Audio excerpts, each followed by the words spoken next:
Finished training for the day? Time to fight post-workout fatigue with Core Power Protein Shakes. They're packed with 26 grams of high-quality protein to build muscle and electrolytes to help hydrate. The nutrition you need to help your body replenish, rebuild, and repair post-workout so you can power on to the next one. Champion your recovery with Core Power. Visit corepower.com to learn more. Anyone can follow. It takes something special to be an original, which is why the 2025 Lincoln Navigator SUV arrives with new ways of surrounding you in luxury, including the ultra-wide 48-inch panoramic display and the multi-sensory Lincoln Rejuvenate experience. A true original never stops evolving. So meet the 2025 Navigator, the original that's all new and better than ever. Learn more at Lincoln.com. Lincoln and Navigator are trademarks of Ford or its affiliates. Running a business comes with a lot of what-ifs. But luckily, there's a simple answer to them. Shopify. It's the commerce platform behind millions of businesses, including Thrive Cosmetics and Momofuku, and it'll help you with everything you need. From website design and marketing to boosting sales and expanding operations, Shopify can get the job done and make your dream a reality. Turn those what-ifs into... Sign up for your $1 per month trial at shopify.com/special offer.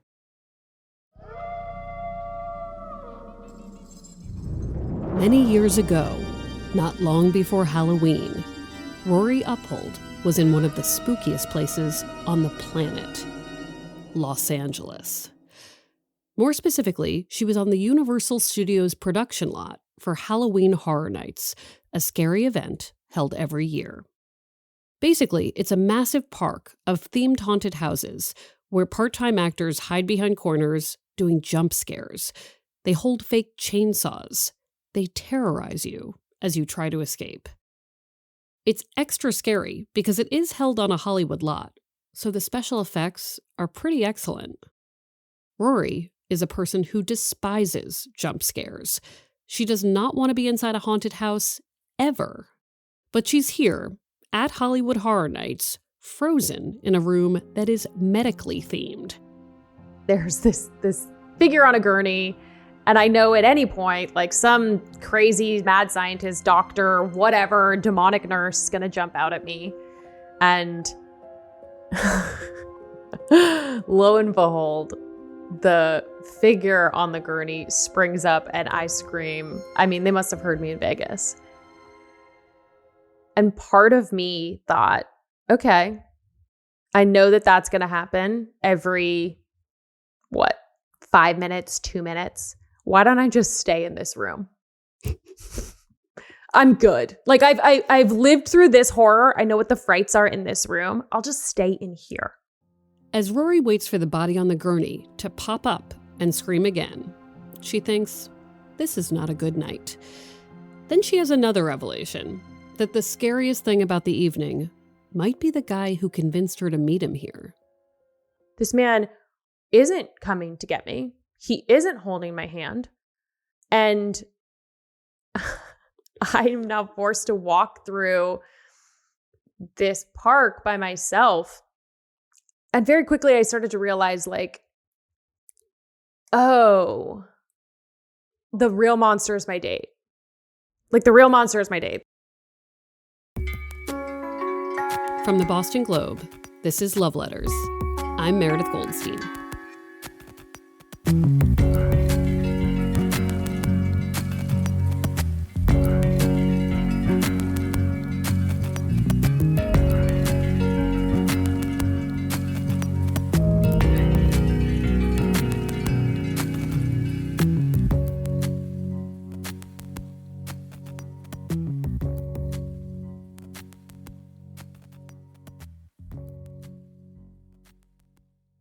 When I was in college at Syracuse University, I took a class called The History of Horror Films. I loved this class, partly because it was a lot of sitting around and watching movies, but also because the professor helped me realize that the horror films I loved as a teen, even the silly ones, were real art, text to be analyzed. I watched everything that semester, from slasher films like Nightmare on Elm Street, where Freddy, a villain who has blades for fingers, comes into your dreams. 1, 2, Freddy's coming for you. 3, to movies like Child's Play, the one about the doll who is possessed by a serial killer and absolutely terrorizes you. My favorites were the horror films that turned real-life fears about human relationships into nightmare scenarios. One of the most upsetting movies our professor showed us was from 1987. It was called The Stepfather. Like the title suggests, it's about a very upsetting stepdad. He's a wonderful man, and he wants to care for us. I don't know. There's just something about him. That movie did not make me any happier about my mother's boyfriends. One of the big lessons in that class was the one about the final girl. This is a big trope in many horror films. For those who don't know, a final girl in a horror film is the girl who survives. She's often the brainy one, the innocent one, the clever one. My friend Rory, who you met at the start of the episode, can explain. She is the girl that lives in the end. She is the Jamie Lee Curtis of Halloween. She is the Neve Campbell of Scream. She is the one to live to tell the tale. Rory and I met years ago through a mutual friend. She's a writer, producer, actress, and she hosts a podcast called Crimes of the Heart, which is all about relationships. So we like to talk about the same things. One day, she told me she was writing a book about her love life, but within the context of horror. Basically, the book would explain how she had become a final girl in love. She'd learned to conquer the ghosts, the zombies, the menacing clowns, and the haunted houses. She wanted to explore why navigating single life can feel so literally horrific, and how we can all learn to make it to the sequel, to survive the ending. And I thought, this is perfect, because Rory is, in my opinion, that final girl. She takes risks. She outsmarts the bad stuff. She is resilient after scary things. Rory does not believe final girls have to be girls, by the way. I personally think a final girl is, it's a spirit, it's a quality that you have. It doesn't necessarily have to be gendered. And in the context of like what I am talking about, I think it's anybody that has the will to see it to the end of their like romantic journey. Today, Rory's going to tell a story that is beautifully on the nose when it comes to love and horror. And as we listen, let's think about the metaphor of it all. What we mean when we say dating can be a horror show, when we say it's scary out there. Let's also consider the moments when we might realize, as Rory puts it, the call is coming from inside the house.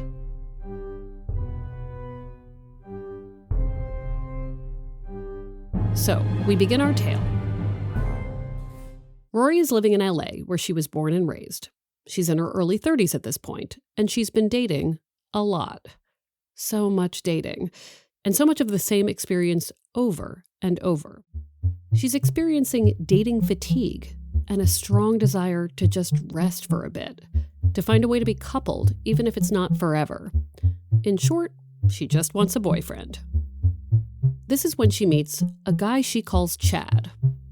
Well, technically she re-meets Chad. Rory had met Chad through friends, and they met again several times, again and again, and every time he kind of didn't remember her. But in an LA way, their paths collide again, and this time, Chad asks her out, and she thinks, this is a possibility. Chad is probably 5'10". He's a brunette. He writes for late night television shows, so he is in the comedy world. I saw him and I thought, he could be cute. Like maybe, like I was curious. To be very honest, Rory doesn't feel like she could fall madly in love with Chad. He's cute enough. She likes his sense of humor. They do have mutual friends. He's this up-and-coming comedy writer. But he's not aspirationally someone she wants to be with forever. They don't click in any monumental ways. But that's kind of appealing because it's stressful to pursue someone you're super excited about. It's almost like, by being a fairly interesting guy, good enough for now, Chad seems safe. I had, again, had this year of kind of like feeling like I was going through these rotating doors that I just couldn't get out of this cycle of like, what is with what is with these fuckboys? Like, I just want to settle down and kind of be with somebody for longer than a couple months. So when he asked me out, I just figured, why not? Like, he's a great layover before my final destination. Final Destination, another fun horror film. Anyway, Rory and Chad start seeing each other. It starts in the summer and moves into fall, which is a lovely time to be coupled. It's a fun season to be a we, like, oh, we love that restaurant, or we would love to go to your party. We were obnoxious. We were the couple that was like making out in the bar. And then, you know, he was coming over to my house and I was playing, like, I don't want to say housewife because we were not there, but we were playing house, and I would throw like a party for 20 people carving pumpkins. And yeah, everybody got to be like, this is the guy that I'm dating. And we had established that we were not boyfriend and girlfriend, but we were exclusive. What's the difference? That's such a great question, Meredith. And the difference is nothing, but I guess it is. And the difference is a title. I don't know how many letters are in boyfriend, but that's the difference. Really, though, it's all good, because Rory likes the idea that she's settled, even temporarily. Then it's October. One night, Chad calls Rory and says he has VIP tickets to, you guessed it, Halloween Horror Nights, where Universal Studios becomes a maze of haunted houses. Chad loves Halloween Horror Nights. He has plans to go with some comedy writer friends, but one of them has backed out. So he tells Rory, you should come. This is when Rory explains to Chad why she does not want to go to Halloween Horror Nights. First, she's not a girl who's entertained by being scared. In fact, she doesn't even really watch horror films. Also, she was attacked when she was younger. And truly, the trauma of that means she can't find all of this Halloween stuff to be whimsical. So she tells Chad, thanks, but no thanks. You go and have a good time. But Chad doesn't really take no for an answer. He is like, no, like, it'll be so fun. It's not that bad. Like, I'll be with you the whole time. I'll hold your hand. I think part of me didn't want to be scared. And also part of me believed him when he said, like, I've got your back. You don't have to do this alone. And so I thought, okay, sure. So that night, Rory arrives on her own because she has something else to do first. I had an event before. I don't know if you know Susan Miller from Astrology Zone, but I am that girl because, again, I'm from LA, so I drink the green juice. I love the crystals. And I was at an event with Susan Miller, and so I was coming from that to Halloween Horror Nights. And Chad was already there with a bunch of his friends. Now, the friends that he was with were more like comedy darlings. And that does matter because I didn't realize how much he cared about their opinions.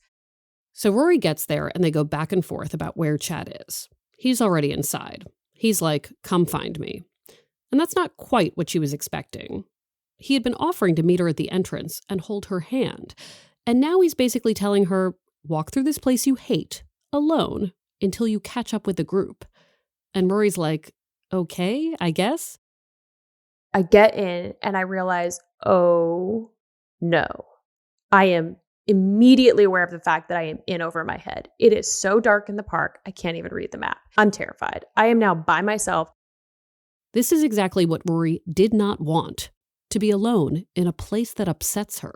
And it felt like a foreshadowing. It did feel like that moment in many horror movies where the blonde girl gets like a warning that she ignores and then continues to walk like down the dark hallway. That was basically me. Like if we were in the audience, we'd be like, girl, don't go in there. Yes. Don't go in there. And you're like, well, I guess I keep going. 100%. This place is exactly what she expected. A literal horror show. I don't know where I'm going, so I just try to blend in because I know that every year some girl goes viral because she gets too scared and there's video footage of it. And I'm like, that's not going to be me. Not going to be me. So I'm kind of trying to like walk near groups and seem like I'm with them so that I'm not being like picked out or picked on. Rory starts stalling.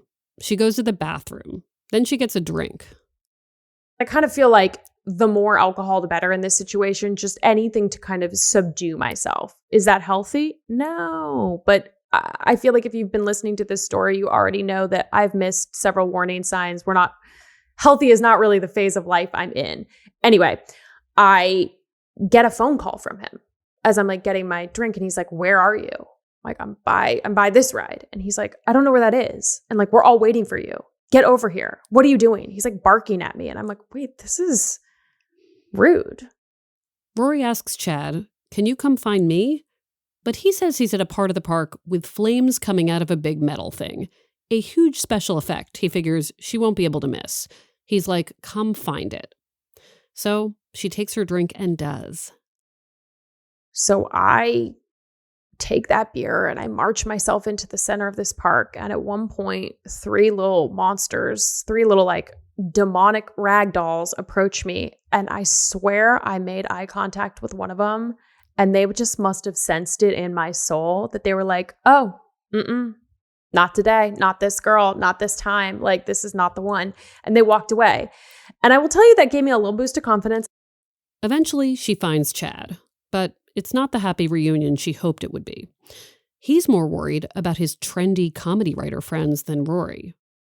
The group approaches one of the haunted houses, and Rory has this sense of like, shit, I have finally found my way to Chad, but now I have to keep going through these haunted houses. I'm like panicking. It's like thump. I am hoping that the Xanax I have pounded and the beer that I am trying to drink as fast as humanly possible is like going to do its thing, because I am scared. And I try to let the group know, like, "Hey guys, sorry if I like freak out. Like, this isn't really my thing. I'm scared." And like one girl was like, "You'll be fine." And another guy rolled his eyes, and Chad was like, "Why don't you just go last then?" Oh, cool. Yeah, no, that sounds so fucking fun. I can't wait to do that. Yep. And they all go in, and I walk in with Chad, and then like, I don't know what happens. There's like a gust of like smoke, whatever. And he's gone. And now I'm in this haunted house solo, and I'm being passed up by tweens, right? And I have this out of body terrifying experience that when I look back on, I realized was kind of like a metaphor for my love life, and especially my love life at that point. How does Rory survive? Who winds up saving her from the monsters? She'll explain when we come back.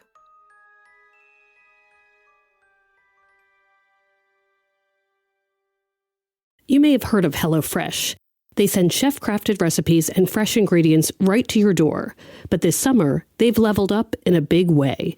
HelloFresh is bigger, healthier, and tastier. Let's start with bigger. HelloFresh has doubled its menu. That means 100 options every single week, from seasonal dishes to global flavors. Then there's healthier with high-protein recipes and veggie-packed meals. I will tell you I ate lots of good broccoli in a recent HelloFresh meal. And of course, tastier. HelloFresh now delivers steak and seafood recipes every week at no extra cost. I love using HelloFresh, and you will too. The best way to cook just got better. Go to hellofresh.com/loveletters10fm now to get 10 free meals and a free item for life. 1 box with active subscription. Free meals applied as discount on first box. New subscribers only. Varies by plan. That's hellofresh.com/loveletters10fm to get 10 free meals and a free item for life. Other People's Problems was the first podcast to take you inside real-life therapy sessions. I'm Dr. Hillary McBride, and again, we're doing something new. The ketamine really broke down a lot of my barriers. This work has this sort of immediate transformational effect. Therapy using psychedelics is the new frontier in mental health. Come along for the trip. Other People's Problems, Season 5. Available now. Hey, Love Letters listeners, I want to make sure you all know about Dan Savage and the Savage Lovecast. His show was one of the very first sex and relationship podcasts out there, and it's still amazing. I've been a guest on it a couple of times, and I always have so much fun. The show covers all kinds of relationships, gay, straight, poly, kinky, and vanilla, That's me, Vanilla. When I was last on the show, we answered questions about a unicorn in a three-way, new relationship energy, age differences in relationships, and a ton more. Dan also covers the intersection of sex and politics in a way that's absolutely crucial right now. Warning, you will definitely need headphones and be prepared to laugh out loud. The Savage Lovecast is available at savage.love or wherever you get your podcasts.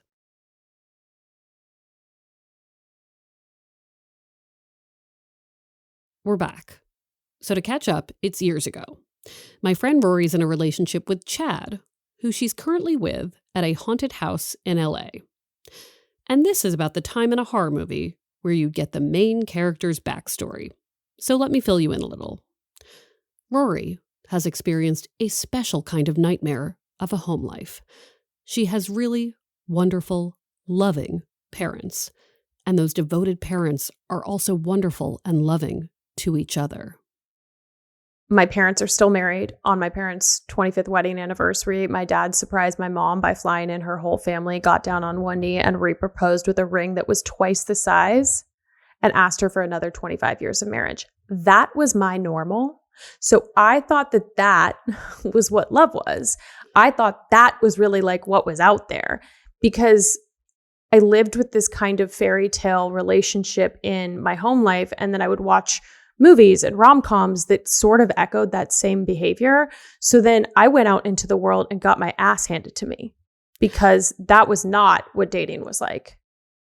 I know Rory's family story is actually very nice, but you can see why Rory, in her early 30s, is extra horrified about how bad it is out there, and why she winds up saying, you know what, for the sake of ease and taking a break from the misery of looking, I'm just going to be coupled for a bit and have a nice time with a fairly middle-of-the-road guy. But of course we've learned this man Chad maybe isn't a middle-of-the-road anything. He has brought her on a date to Halloween Horror Nights, even though she has told him she does not like to be scared. I know what you're going to say. Rory did say yes to this evening, that she's the one who walked down that horror film hallway, literally in this case, even though her gut told her not to. But Chad did say he'd help her through it. And now, in this house of horrors, he is gone. And this is when Rory finds herself in the room with the gurney where she was at the start of the episode.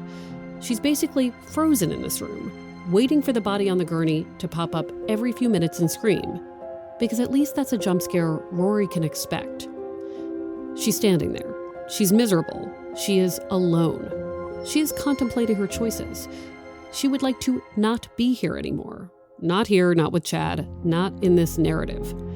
The problem is that the only way out of this full haunted house experience is through it. So Rory forces herself to walk to the next spot. That next spot happens to be an area which is themed for the film Trick or Treat, a 2009 movie where there's a villain who is a pumpkin with a burlap sack over his head. That pumpkin enforces the code of Halloween. Not scary at all. The premise of that movie is that there are certain rules. Break the rules, you die. Some of the rules of that movie include always wear a costume and never extinguish a jack-o'-lantern's flame before midnight. And it got me thinking that, like, I wish that there were rules that I could follow to make sure that I found love. Like, I want what my parents have. And I wish that there was like a guide or a set of rules that I could follow that, you know, you do X, you do Y, you do Z, you get the happy relationship. In some ways, thinking about the rules of this horror world felt oddly comforting. All of this is final girl behavior, by the way. Trying to see the whole obstacle course of horror from above. Her whole situation from above. Of course, you're probably asking, where is Chad? I go through this entire haunted house and I don't see Chad until I come out of the haunted house. And then he's with his friends and then he makes a snide comment. And then we go through a couple more. Do you remember, like, was he like, what took you so long? Like, what kind of snide comment? Yeah, it was like, you know, for somebody who hates this stuff, you sure took your sweet time in there. Yikes. Yeah, that's what I thought. I thought, ooh, he might be a scarier monster than what I just went through. Rory and Chad eventually leave the event, but she doesn't break up with him because in her mind, there is this looming thing that's still scarier. Single life after Chad.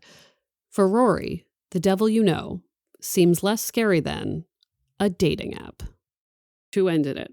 He called me and he broke up with me. He was supposed to be my date to a movie premiere that I was in this movie, and he was supposed to be my date to the premiere, and he called and broke up with me 2 days before the premiere.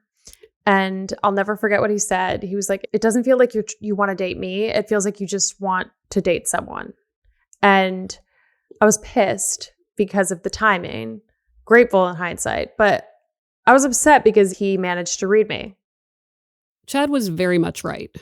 Rory picked Chad because she was looking for something safe. And maybe there's no such thing. That's what Rory says, at least. Part of the issue was that because she believed that Chad didn't matter that much, she accidentally let him get away with not great behavior. I think safety is a myth. I think that I, really miscalculated because I didn't have crazy feelings about him or dreams of this becoming my future husband, that I thought that I, one, wouldn't get my feelings hurt, or two, that it wouldn't do any damage. And that was both wrong, because I think that when you settle and you compromise, you open yourself up to a way scarier op, and it's you chipping away at your own self-confidence. And I think what I realized was the scariest thing about that night was not the monsters in the park, not the behavior from my date, but how much of a willing participant I was. And that is what I took away from that being single had been demonized in a way where I was willing to kind of take crumbs and try and build a 5-course meal out of it. I think about final girls in movies like Scream, where they realize the guy they've been clinging to is actually the problem, and that maybe they were ignoring signs they saw all along. I asked Rory, in that haunted house moment, did she look back and say, wait, there have been a million horror film red flags here? Yes, I did. I, at one point, was in one of the haunted houses, and I was thinking about if my love life actually was a haunted house, what room had I walked into when I started dating Chad? And I realized that the room that I had walked into was all facade and probably rotting underneath, because the thing that I had started to realize about Chad was that he was a raging alcoholic. And that is why he didn't remember me all for a year. That is why I had so many weird interactions with him, even though he had met me and wanted to ask me out for a year. When I would run into him, he was blackout drunk, and I just never realized it. Which is interesting because I'm not Pollyanna. I have unfortunately been around a lot of addicts and alcoholics in my life. So when I realized this, I went, oh, this is a deep issue. And then a lot of little things started to line up and make sense. Like the fact that he had financial problems, the fact that his dog was not potty trained, the fact that he would be angry kind of out of nowhere sometimes. One of the things that confuses me about love is that I don't know how brave we're supposed to be. To be clear, I have never felt haunted by a fear of singleness. In fact, the opposite always looked scarier to me. Horror films have never helped with this. Most final girls find out the nice guy they're with has been the problem the whole time. But we should be open to believing that we're in a romantic story, as opposed to a horrific one. So, how do we know when we're walking down a scary hallway? Rory says all you can do is pay attention. Maybe don't lie to yourself. When you're not happy, take action. I did not want to have to walk through that park by myself, because it was scary. Just to why didn't I leave right then? But why didn't I break up with him that night? Because I was being pathetic. And I say that with not judgment, but love to myself. We all have skeletons in our closet, but not everybody is going to be scared by them. And some people are going to be attracted to them because, again, we are attracted to our patterns and to what we know and what is familiar. That doesn't mean that it's good or healthy, because you can be attracted and feel safe in chaos. If Rory has a message to the girl she was, who was so scared of having to be single again, it's probably this. If you're single, like, you need to ask yourself, what if these are my last single months that I will ever have? Like, what if I'm only going to be single for 3 more months and then I'm never going to be single again? How do I want to spend them? Do I want to spend them feeling sad and sorry for myself? Or do I want to take advantage of all the benefits that come with being single? Because there are benefits. It is awesome. And a lot of it is like, not to go super woo-woo, but I believe that words are like spells. So we have to be very careful about how we talk to ourselves. It's like cast positive spells. And I think a lot of my journey was like a self-love journey, and realizing that, like, I always, at any point in my life, deserve the love that I want. Like, there is no layover. Fuck a layover. Either make being single just so awesome that when somebody that's lukewarm comes into your life, you don't even want to give that up. Rory and I talk a bit about this weird tie between things that are loving and things that are scary. How the best horror films can take something that seems comforting and twist it into something spooky. I am not surprised that some of our best horror films right now involve people experiencing normal things, like the horrors of not having money, or the horrors of being a parent to kids who won't stop saying, "Play with me." I think about the fact that being in a couple can be horrifying.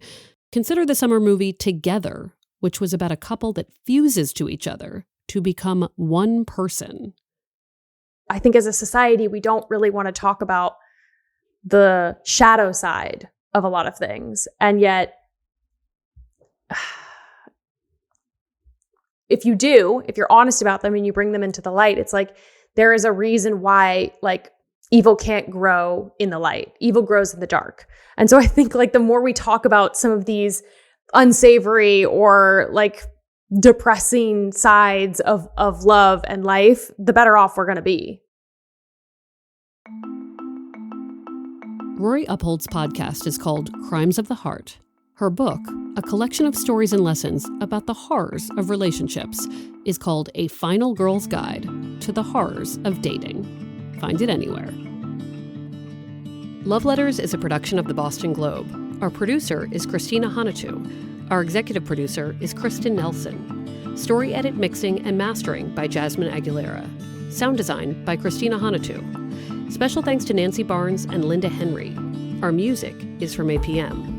Remember, Love Letters is also an advice column. Send any questions about dating, divorce, marriage, singlehood, whatever, to loveletters@boston.com. Find our newsletter at boston.com/Meredith. And if you like the show, please leave us a review. I don't know what the name would be. Is that the horror version of you, or is that the winter version of you? I think it might even be the summer version of me. But like, it would be like, come inside. There's nothing dangerous in here. Yes. We can eat the same thing from the Cheesecake Factory every day. Every night. And no one will find us. Yeah.